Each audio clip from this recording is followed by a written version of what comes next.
लोकसभा का चुनाव हो या फिर विधानसभा का चुनाव, विधानसभा का उम्मीदवार हो या फिर लोकसभा का उम्मीदवार, अगर वो कहता है कि उसी की जीत होगी तो इसका मतलब ये होता है कि वो अपनी जीत को लेकर आश्वस्त है। इस बार वो ही जीतेगा और इसको लेकर उम्मीदवार का अपना लॉजिक होता है। जैसा कि विधानसभा में उसको लेकर काफी लोग खुश हैं और हर जगह उसके नाम को लेकर लोग चर्चा कर रहे हैं और जनता खुद ही उसका प्रचार कर रही है।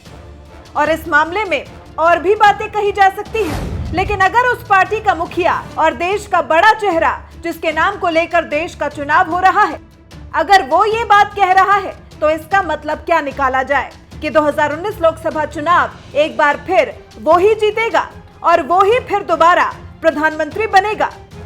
ये बात हम इसलिए कह रहे हैं कि इसके जवाब में प्रधानमंत्री मोदी ने दूरदर्शन को एक इंटरव्यू देते हुए कहा है कि मैं पूरे आत्मविश्वास के साथ कह रहा हूं कि देश में बीजेपी की लहर है और वो भी अभूतपूर्व लहर है।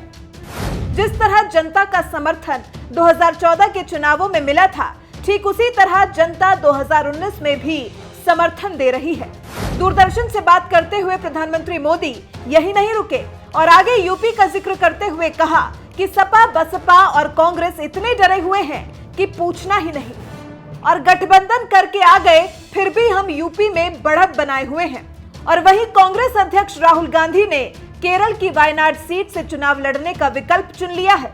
इसका मतलब ये हुआ कि राहुल गांधी को अपने परिवार की पारंपरिक सीट अमेठी से भी जीत का भरोसा नहीं है। दूरदर्शन से बात करते हुए प्रधानमंत्री ने आगे कहा कि इस बार पश्चिम बंगाल के नतीजे काफी चौंकाएंगे और मैं दावे के साथ कह सकता हूं कि पश्चिम बंगाल के लोगों ने बीजेपी का समर्थन करने का मन बना लिया है और इसके रिजल्ट चौंकाने वाले होंगे। कुल मिलाकर दूरदर्शन को दिए प्रधानमंत्री के इंटरव्यू से ये बात कही जा सकती है कि प्रधानमंत्री मोदी 2019 में दोबारा सरकार बनाने के लिए आश्वस्त हैं और पीएम को लगता है कि 2014 की तरह इस बार यानी 2019 में भी जनता उसी तरह अपना मन बना चुकी है। लेकिन बड़ा सवाल यह है कि जो प्रधानमंत्री मोदी बोल रहे हैं उसका पता तो 23 मई को चलेगा, जब जनता का रिजल्ट आएगा, जिसमें जनता ने किसको आशीर्वाद दिया है किसको नहीं। लेकिन प्रधानमंत्री मोदी के दूरदर्शन को दिए इंटरव्यू से यह साफ झलकता है कि सरकार बीजेपी की ही बनेगी और प्रधानमंत्री मोदी दोबारा प्रधानमंत्री बनेंगे। ये देखने वाली बात होगी। आजादी के लिए सर्वोच्च बलिदान देने वाले शहीद वीर नारायण सिंह और वीर गुंडाधुर को मेरा कोटि कोटि नमन। मैं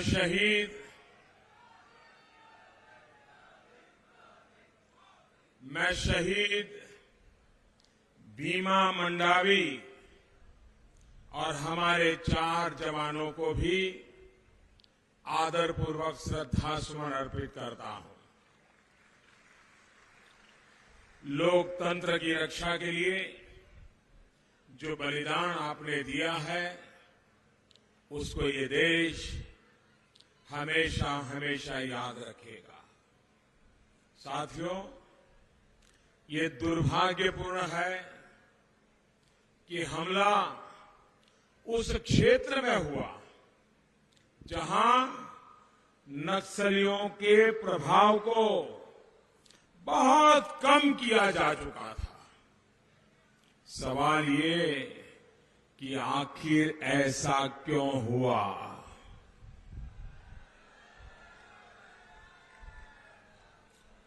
आपको याद होगा, जब विधानसभा चुनाव के दौरान मैं यहां आया था, तब मैंने कांग्रेस के नेताओं के बयानों की तरफ छत्तीसगढ़ के भाइयों बहनों का ध्यान दिलाया था।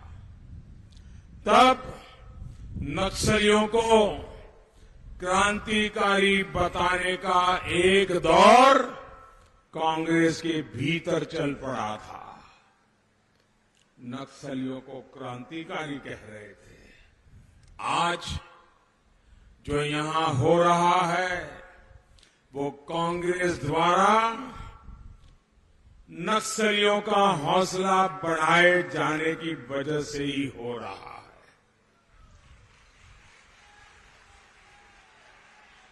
भाइयों बहनों, आखिर ये कैसी राजनीति है? एक तरफ हमारे जवान पूरे देश की रक्षा और सुरक्षा में जुटे हैं।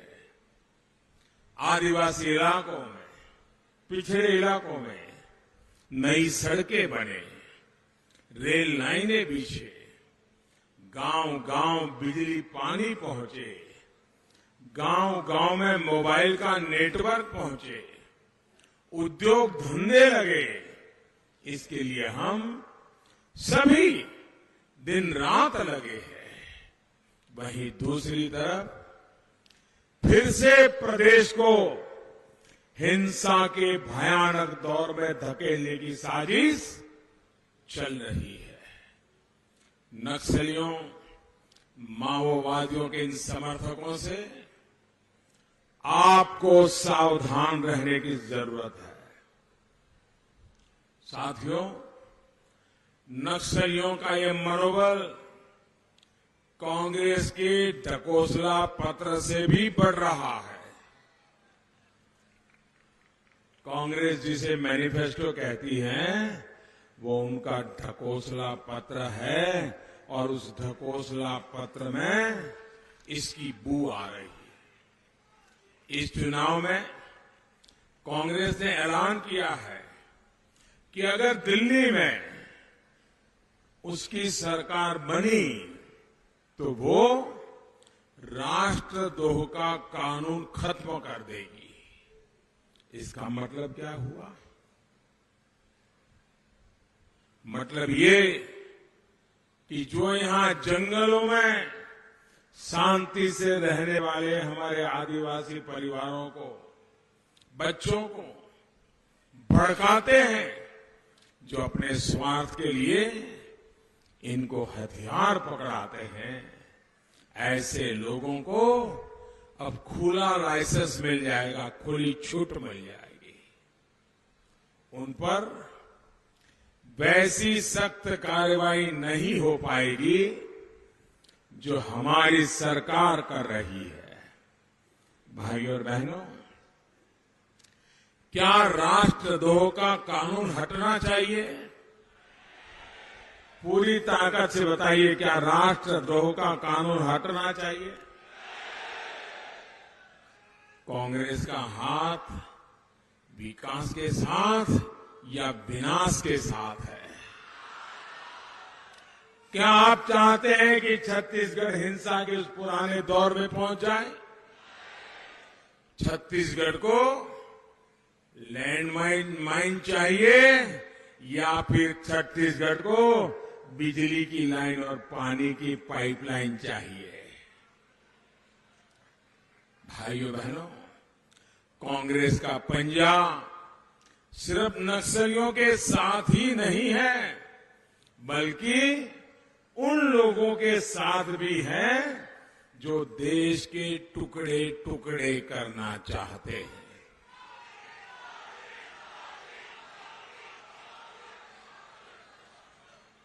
छत्तीसगढ़ के, भारत के लाखों वीर जवान जम्मू कश्मीर को आतंकी गहरी साजिशों से बचाने में जुटे हैं। वहां के नागरिकों की रक्षा में अपना प्राण दे रहे हैं। लेकिन कांग्रेस का पंजा उनको भी कमजोर करना चाहता है। कांग्रेस कहती है कि हमारे जो जवान आतंकियों से लड़ रहे हैं, उनको जो सुरक्षा कवच मिला हुआ है, उस सुरक्षा कवच को भी हटा लिया जाएगा, छीन लिया जाएगा। क्या ये शोभा देता है? क्या ये सही सोचा जा रहा है? क्या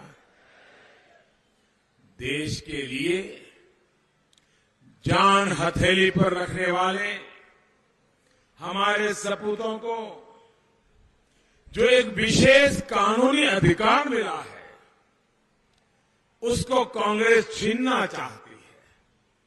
साथियों, कांग्रेस के इस ऐलान से हिंसा और आतंक फैलाने वाली ताकतें खुशी के मारे उछल रही है, नाच रही है।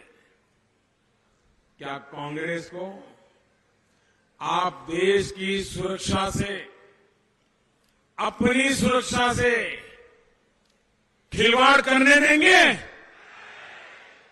भाइयों और बहनों, कांग्रेस बरसों पहले जमीन से इतना कट चुकी है कि उसे देश के लोगों की भावनाएं, देश के लोगों की जरूरतें समझ ही नहीं आ रही है। एक परिवार की गुलामी, उस परिवार का हुक्म मानने की यही कांग्रेस की सच्चाई बन गया है। यहां छत्तीसगढ़ में भी जो कुछ हो रहा है वो दिल्ली से तय हो रहा है, वरना क्या कारण है कि जो आयुष्मान भारत योजना यहां के गरीब परिवारों को जीवन दान दे रही थी, वो अचानक बंद कर दी गई। भाइयों और बहनों, गरीबों से 5 लाख रुपए के इलाज की सुविधा छीनना ये बहुत बड़ा पाप है कि नहीं है? ये पाप है कि नहीं है? ऐसा पाप करने वालों को सजा दोगे कि नहीं दोगे?